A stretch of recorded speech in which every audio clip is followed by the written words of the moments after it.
Est-ce que vous m'entendez là? Oui. Oui. Chers amis, chers frères et sœurs, c'est un plaisir de vous retrouver.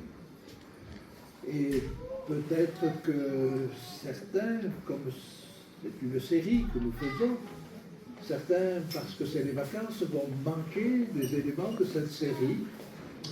Mais heureusement, vous êtes là pour reprendre la parole et la retransmettre. Et par conséquent, j'espère qu'il n'y aura pas de trou, de manque. Parce que ce dont je veux vous parler aujourd'hui, c'est des trompettes dans l'Apocalypse. Et j'ai été très content qu'un des cantiques choisis nous dise « La trompette a retenti ». Simplement, ces trompettes de l'Apocalypse, et si vous m'avez suivi jusque-là, n'ont pas encore commencé à sonner. C'est quelque chose qui est encore dans le futur. Et donc ça nous intéresse au plus haut point. Et je vais donc prendre ce chapitre 8 de l'Apocalypse et le détailler avec vous, point par point, verset par verset. Et cet après-midi, si vous voulez bien, nous continuons. Mais les trompettes, voyez-vous, sont les derniers appels à l'humanité. Et à mon sens, si elles n'ont pas commencé, elles ne sont pas loin dans le futur. Parce que vous avez au verset 6 du chapitre 8 un verset qui vous dit « Elles se préparèrent, les anges qui tenaient ces trompettes se préparèrent à en sonner. » Et vous voyez, ce temps de préparation, c'est ce temps que nous vivons en ce moment. Elles vont sonner. Et comme elles se préparent, on pourrait penser qu'elles ont déjà commencé à sonner. Mais je vais vous en parler plus en détail. Commençons dès le verset 1. Et le verset 1 nous parle non pas des trompettes, mais du 7e sceau. Mais c'est important parce que c'est à l'ouverture du 7e sceau que commencent à sonner les trompettes. Alors, lisons ceci. Quand il ouvrit le 7e sceau, il y eut dans le ciel un silence d'environ une demi-heure. Qu'est-ce qu'il y a à dire sur un silence? Je me rappelle un jour avoir fait toute une prédication sur ce verset, et évidemment, c'était assez étonnant. Mais vous allez voir, il y a à dire là-dessus. Quand il ouvrit le 7e sceau, nous avons au chapitre 5 un livre qui nous est présenté et qui est scellé de 7 sceaux. Qu'est ce livre? Nous en avons parlé déjà, mais je vais le résumer. Au fond, c'est le livre de vie. Et au chapitre 5, ce livre de vie va être donné à l'agneau qui a été immolé. On ne sait pas ce qu'est ce livre, mais on sait que personne ne pouvait l'ouvrir excepté l'agneau. Et l'agneau pouvait l'ouvrir parce qu'il avait été immolé sur la croix dont nous avons parlé ce matin. Et cette croix lui donnait la possibilité d'ouvrir ce livre. En d'autres termes, s'il n'y avait pas eu la croix, il n'y aurait pas eu la possibilité d'ouvrir ce livre, et comme c'est le livre de vie, personne n'aurait été sauvé. Et nous voyons là un autre aspect, une autre manière de nous montrer que la croix est le chemin du salut. Ce qu'est ce livre? Ce livre, nous pouvons le voir réapparaître au chapitre 13. Et il va nous dire là quelque chose d'extrêmement étonnant. En son temps, nous étudierons le chapitre 13, mais voyez ce qu'il nous est dit au verset 8. Et tous les habitants de la terre l'adoreront, alors adoreront la bête, si on lit le contexte. l'adoreront, ceux dont le nom n'a pas été écrit dès la fondation du monde dans le livre de vie de l'agneau qui a été immolé. Et nous apprenons là que ce livre de vie a été écrit dès avant la fondation du monde. C'est déjà surprenant. Mais qu'il y a des noms qui n'ont jamais été écrits dans ce livre de vie. Et vous voyez tout de suite le problème que ça pose, le problème de la prédestination.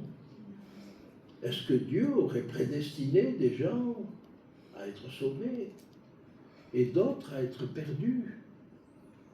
Est-ce qu'il était nécessaire qu'un certain nombre soit perdus pour que le plan du salut puisse se réaliser? Vous voyez toute la philosophie qu'on peut amener autour de cela. Et en réalité, la solution, je vous en avais déjà parlé, elle se trouve dans le fait que c'est un double document. Ce livre de vie est un contrat. Et les contrats, à l'époque de Jean, à l'époque où il n'y avait pas d'office notarial, étaient sous la forme, très souvent, de doubles documents. C'est-à-dire une partie scellée, qui était l'équivalent de ce que l'on dépose chez le notaire, et puis une partie ouverte que l'on pouvait conserver, et qui était l'équivalent de la copie que chacune des parties avait. Ce livre de vie, il comprend ces deux parties. Une partie scellée, qui exprime ce que Dieu sait, voit à l'avance. Et avant même de créer des anges, avant même de créer des hommes, Dieu savait ce qui allait se passer. Dieu savait qu'un jour Satan, qu'il allait créer, allait se révolter. Et qu'il allait entraîner avec lui les hommes. Et que ça allait créer beaucoup de souffrances. Mais qu'il apporterait une solution. Et que cette solution, c'était Christ. Et Christ sur la croix. Et tout ça, il l'a écrit. Oh, écrit, je ne sais pas s'il l'a écrit avec une plume sur un papier, il a pu l'écrire dans les étoiles, il a pu l'écrire dans des ondes, peu importe. Mais il l'a écrit. Et puis vous avez la partie ouverte de ce livre de vie. Et cette partie ouverte, elle exprime de la part de Dieu que tous sont appelés au salut. Et sur cette seconde partie, vous n'avez pas que les sauvés, vous avez tous les hommes. Et puis au cours du jugement, un certain nombre de noms vont être rayés. Et ce qui apparaîtra au bout du compte, quand on aura jugé les choses, et quand on aura ouvert la partie scellée, c'est que les deux listes sont les mêmes. Et on pourra constater que Dieu avait prévu à l'avance ce qui allait se passer. Alors, pourquoi le cacher? Pourquoi Dieu a écrit ces choses, mais l'a scellé de 7 sceaux? Pour que les anges, qui lui resteraient fidèles, emploient la même énergie, le même entrain, le même allant, la même force à s'occuper de nous, les humains, pauvres pécheurs. Est-ce que vous allez vous occuper de quelqu'un dont vous savez qu'il ne va pas suivre Jésus? Est-ce que vous allez lui prêcher l'Évangile alors que vous savez qu'il ne répondra pas? Certainement pas.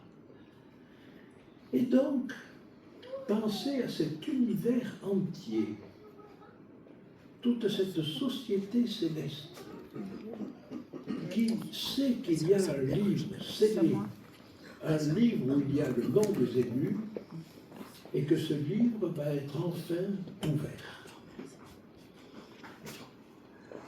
Et le chapitre 5 de l'Apocalypse vous décrit cette assemblée générale dans les cieux où toute la société céleste, le bas et l'arrière-ban de la société céleste sont là réunis pour assister à l'ouverture du livre. J'ajoute que ce livre n'est pas qu'une liste de noms, c'est un contrat. Et qu'est-ce que vous avez dans un contrat? Vous avez la description du bien qui est acheté ou vendu ou loué. Mais vous avez le prix qu'il a coûté. Et le prix qu'il a coûté, c'est la mort de Christ sur la croix. Et puis vous avez des délais, vous avez des clauses, comme on dit. Des clauses d'occupation, des servitudes éventuellement. Christ est mort sur la croix, est-ce qu'il a obtenu son bien tout de suite? C'est 2000 ans après qu'il viendra chercher son peuple. Ça aussi, ça fait partie des clauses. Plus tard. Voyez, donc ce livre de vie, c'est tout un contrat. On pourra revoir ces choses, bien que nous les ayons déjà vues. Et là, enfin, on ouvre le 7e psaume. Ce livre va pouvoir être regardé. Et pour moi, ce silence dans les cieux, c'est toute la société céleste qui prend connaissance de ce qui est écrit dans ce livre, tant attendu. Et de quoi vont-ils prendre connaissance? Alors ils vont prendre connaissance, bien sûr, de la liste des élus. Ils vont prendre connaissance du fait que ça a coûté la vie à Jésus, ils le savent. Mais ils vont prendre connaissance aussi des derniers éléments. Comment l'histoire va se terminer? Et l'histoire va se terminer avec les trompettes, avec les derniers avertissements à l'humanité. Mais avant de parler des trompettes, regardez comment est bâti le texte. Quand il ouvrit le 7e sceau, il y eut dans le ciel un silence d'environ une demi-heure. Et je vis 7 anges qui se tiennent devant Dieu, et 7 trompettes leur furent données. Et croyez-vous que ces anges vont sonner tout de suite? Non. Nous avons là une petite scène qui dure 5 versets et qui va nous situer le cadre dans lequel ces trompettes vont sonner. Et je vis, et un autre ange vint, et il se tint sur l'autel, ayant un encensoir d'or. On lui donna beaucoup de parfums, afin qu'il les offrît avec les prières de tous les saints sur l'autel d'or qui est devant le trône. Et la fumée des parfums monta avec les prières des saints de la main de l'ange devant Dieu. Et l'ange prit l'encensoir, le remplit du feu de l'autel et le jeta sur la terre. Et il y eut des voix, des tonnerres, des éclairs et un tremblement de terre.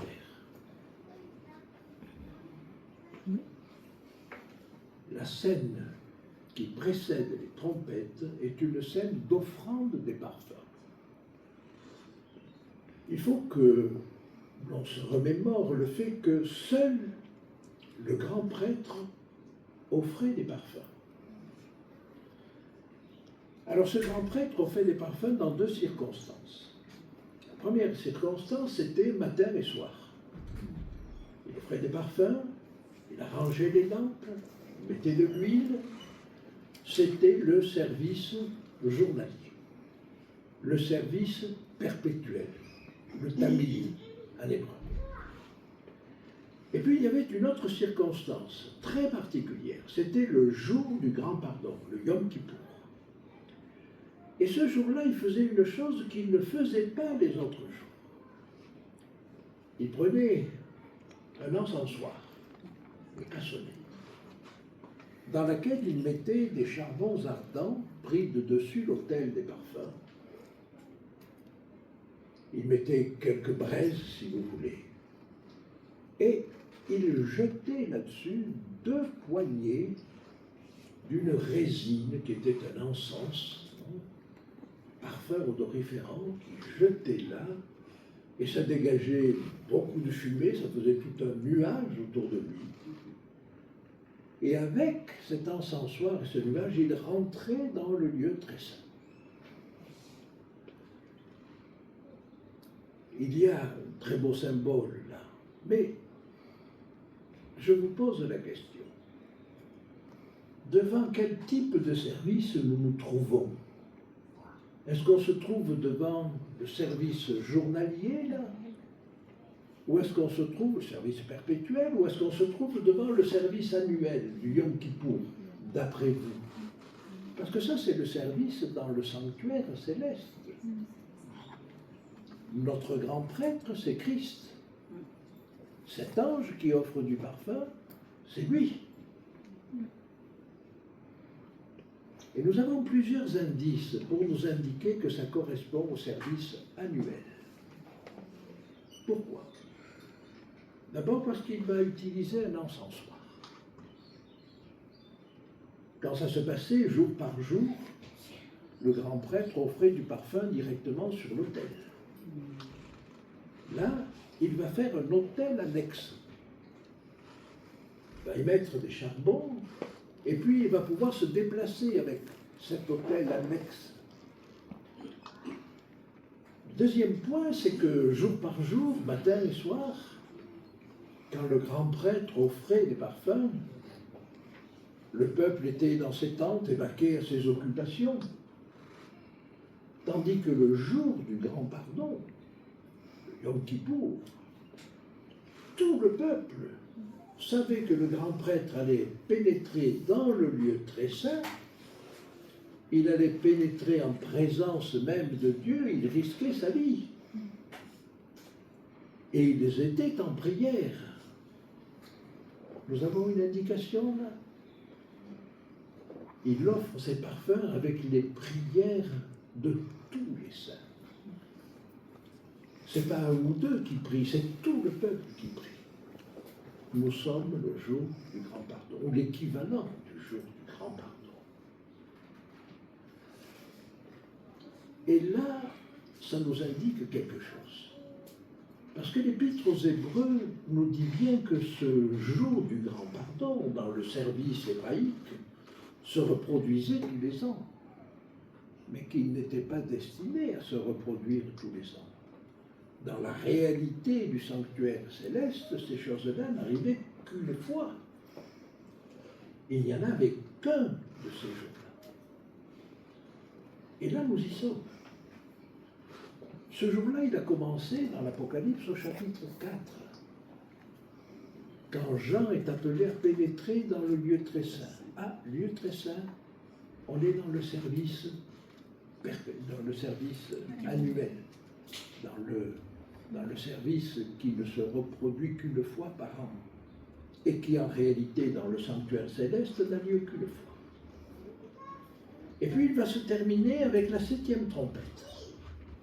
Et vous avez là, entre le chapitre 4 d'Apocalypse et le chapitre 11 d'Apocalypse, tout ce qui correspond au service annuel dans le sanctuaire céleste. Et ce service, il correspond au jugement de la maison de Dieu. Il s'agit de savoir qui on va rayer de la liste et qui on va garder de la liste. C'est important. Et vous comprenez que ça nous concerne tous. Mais voyez-vous, ce qui est extraordinaire, c'est qu'à la fois ce texte nous dit c'est urgent, c'est bientôt.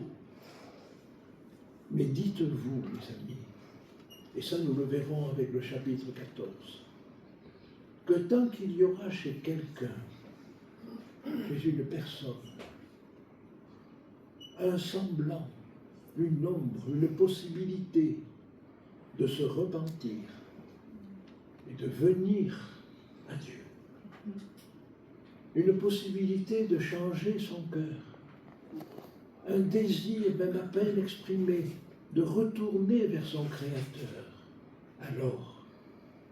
Alors pour lui, le temps de grâce n'est pas fini, le temps de grâce est toujours ouvert, même si le temps presse.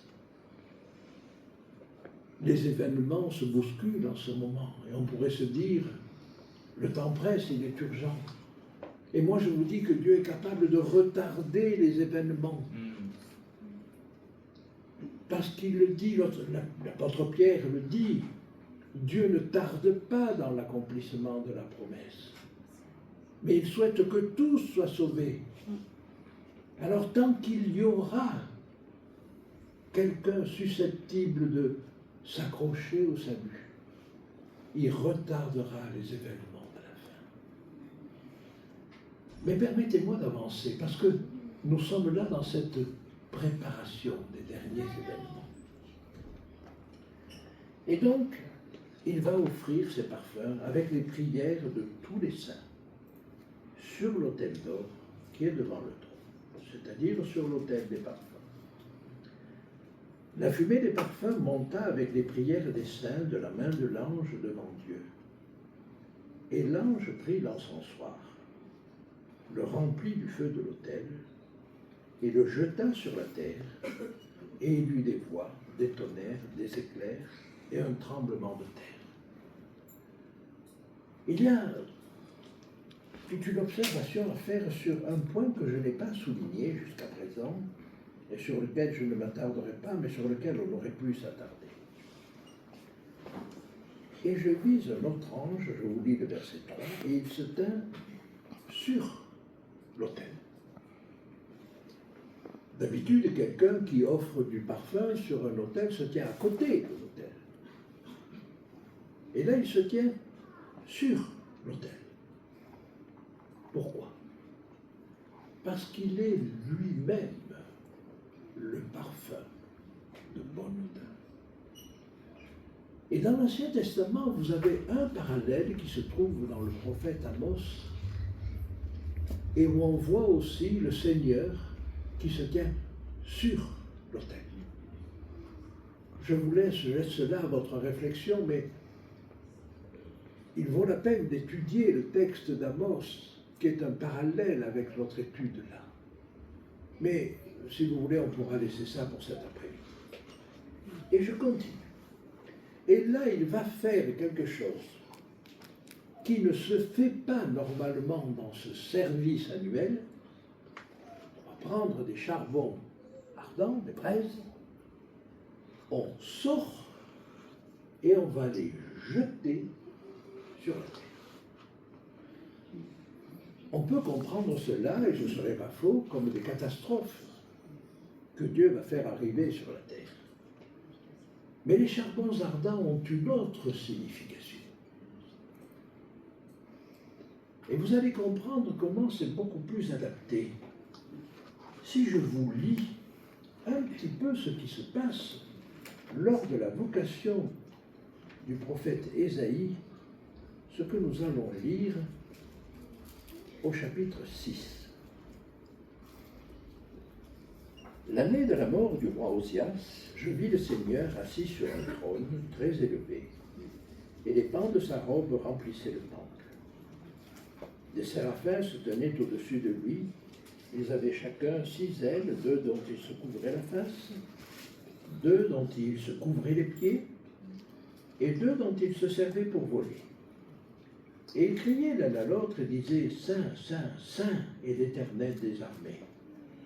Toute la terre est pleine de sa gloire. » Les portes furent ébranlées dans leur fondement par la voix qui retentissait, et la maison se remplit de fumée. Alors je dis « Malheur à moi, je suis perdu.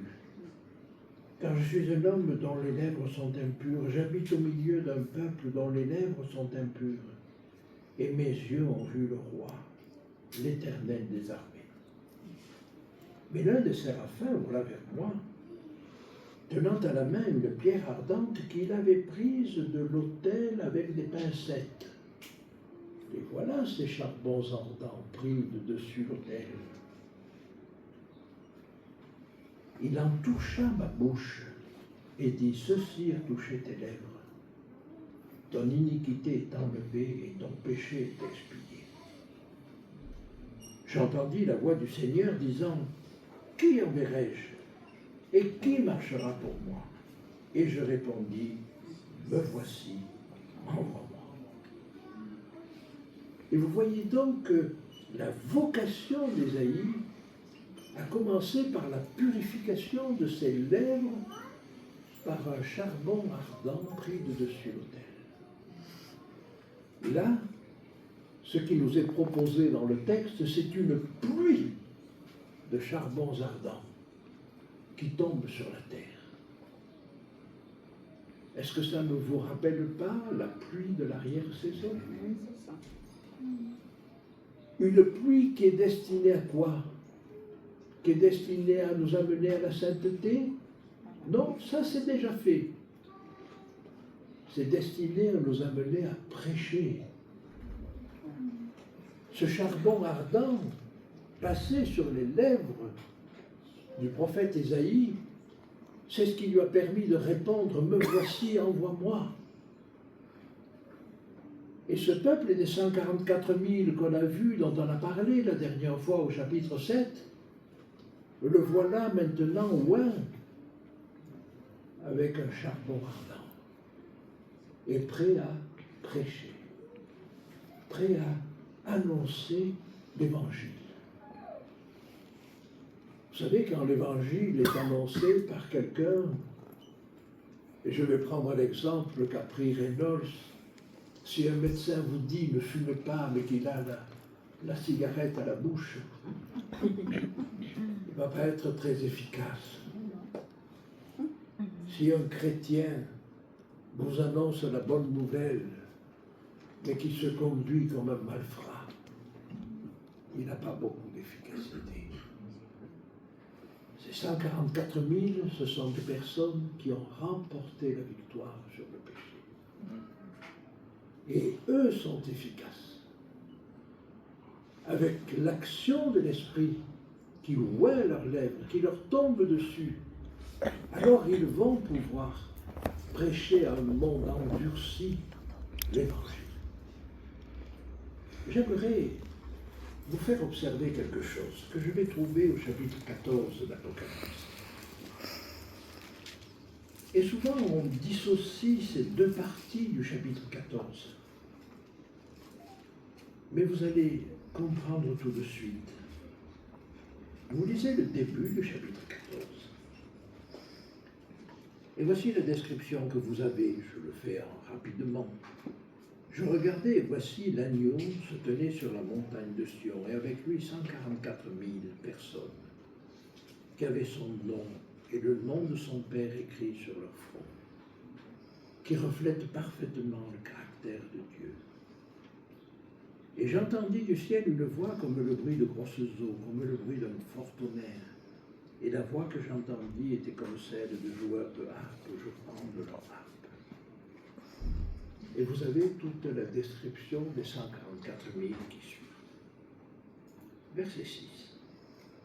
Et je vis un autre ange qui volait par le milieu du ciel, ayant un évangile éternel, pour l'annoncer aux habitants de la terre, à toute nation, à toute tribu, à toute langue et à tout peuple. Avez-vous observé que cette description des trois messages d'Apocalypse 14 était immédiatement précédée par la description des 144 000? Il n'y aurait pas de lien entre les deux? Mais ce sont les 144 000 qui sont amenés à prêcher ce message. Oh, bien sûr, il est prêché depuis bien du temps. Mais là, c'est la dernière action. Le dernier élément en France. Et il faut que ce peuple puisse avoir un effet percutant sur le monde entier pour annoncer cet évangile à toute langue, à toute nation, à tout peuple. Seulement, Il n'est pas seul. Et nous allons voir quelque chose qui peut vous paraître étonnant, c'est que ceci, c'est le prélude aux trompettes.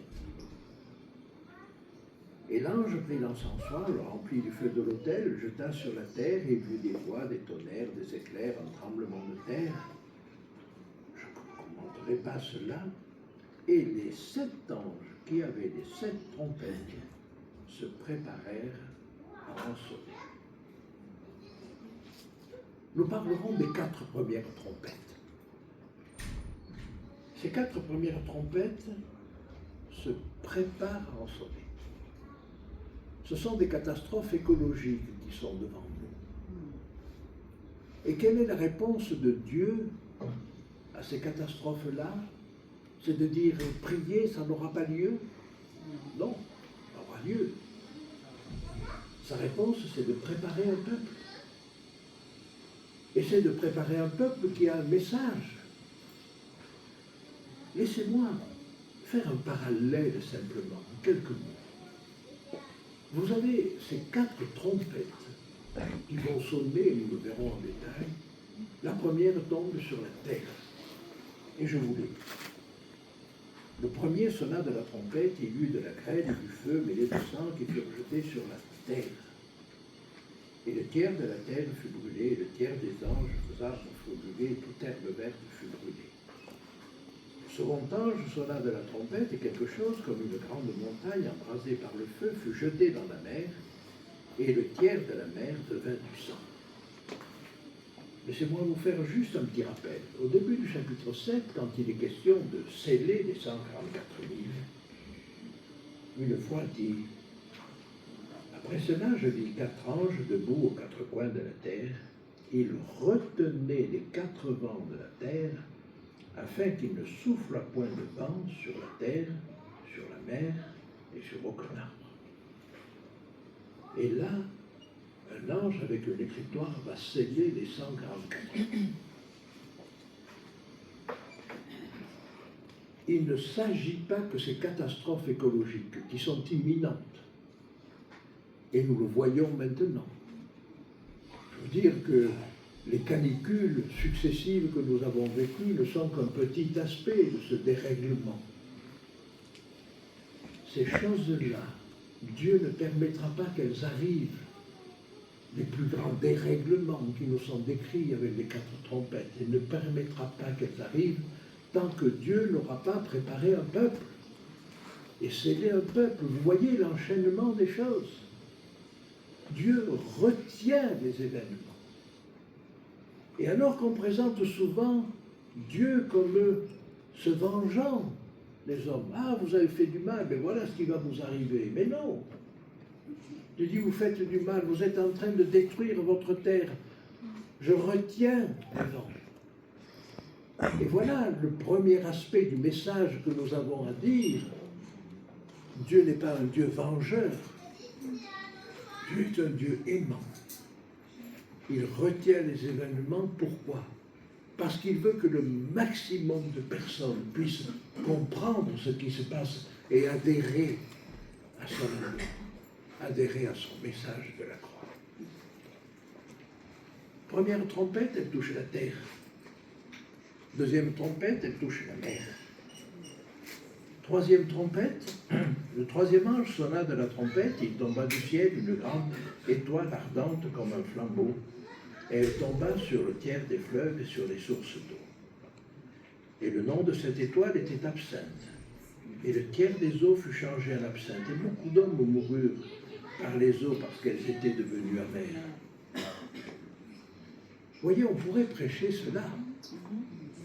Je pourrais prêcher les catastrophes.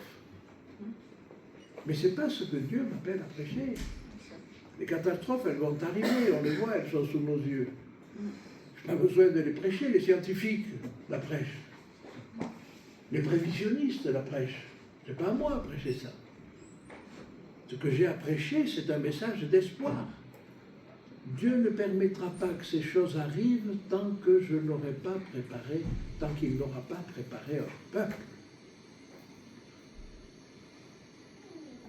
Alors c'est ça, Dieu est bon et retarde les événements. Dieu veut que tous les hommes soient sauvés. Je vous lis le quatrième sonna de la trompette. Et le tiers du soleil fut frappé, et le tiers de la lune, et le tiers des étoiles, et le tiers fut obscurci, afin que le jour perdît un tiers de sa clarté, et la nuit de même. Vous avez noté dans l'ordre, retenez-le bien, la terre, la mer, les fleuves et les sources d'eau, et le ciel. Si vous allez aux coupes, les 4 premières coupes sont exactement la même chose. Et là, je me pose un problème. Est-ce qu'il s'agit d'un langage symbolique? Est-ce que la mer, ça pourrait signifier les peuples? Est-ce que la terre, ça pourrait signifier l'ensemble de ce que les hommes font sur terre?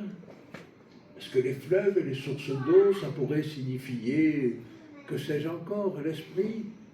On pourrait imaginer que ça a un sens spirituel. Mais nous avons un élément qui va nous guider pour nous dire que ce sont des événements de type écologique qui touchent notre écosystème. Et ceci, nous le trouvons dans le message du premier ange. Et je reviens au chapitre 14, et je vous lis le message du premier ange. Et je vis un autre ange qui volait par le milieu du ciel, ayant l'évangile éternel, pour l'annoncer aux habitants de la terre, à toute tribu, à toute nation, à toute langue et à tout peuple. Il disait d'une voix forte, craignez Dieu et donnez-lui gloire, car l'heure de son jugement est venue, et adorez celui qui a fait le ciel, la terre, la mer et les sources d'eau. Voilà ce que vous avez dans le premier message. Et dans ce message-là, quand il est dit celui qui a fait le ciel, la terre, la mer et les sources d'eau, est-ce que ça a un autre sens que notre écosystème? Il s'agit bien de notre écosystème. Vous savez que ce texte-là est exceptionnel. Dans toute la parole de Dieu, vous avez un certain nombre de textes qui nous présentent Dieu comme le créateur du ciel et de la terre. Vous avez quelques versets qui nous le présentent comme le créateur du ciel, de la terre et de la mer. Vous n'en avez qu'un qui le présente comme le créateur du ciel, de la terre, de la mer et des sources d'eau. C'est celui-là. Même dans l'Apocalypse, au chapitre 11, Dieu nous est présenté comme le créateur du ciel, de la terre et de la mer. Alors si ce message du premier ange contient ces 4 éléments de la création, vous comprenez que c'est pour nous dire quelque chose. Et c'est pour nous dire les 4 premières trompettes qui touchent ces 4 éléments et les 4 premières coupes qui touchent ces mêmes 4 éléments correspondent à des événements de type écologique, c'est-à-dire qui détruisent notre écosystème. Nous avons là, je suis en train de vous dire, mais l'Apocalypse nous parle d'écologie. Et nous en parle ouvertement.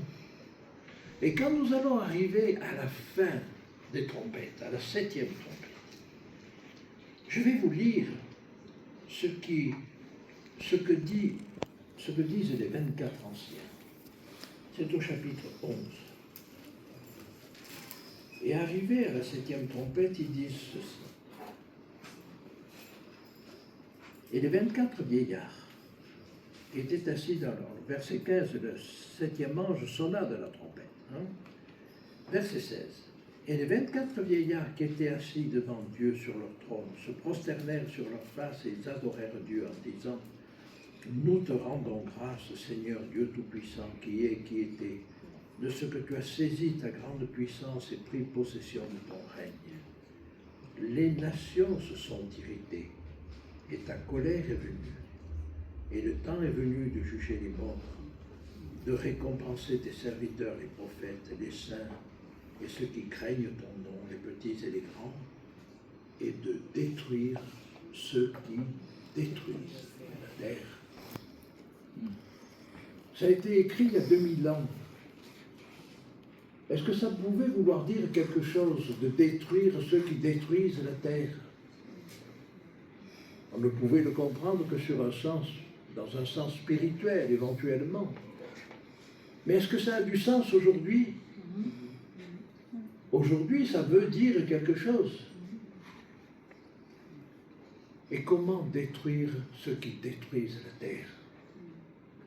Mais mes amis, il n'y a qu'à les laisser faire. Il n'y a qu'à les laisser faire.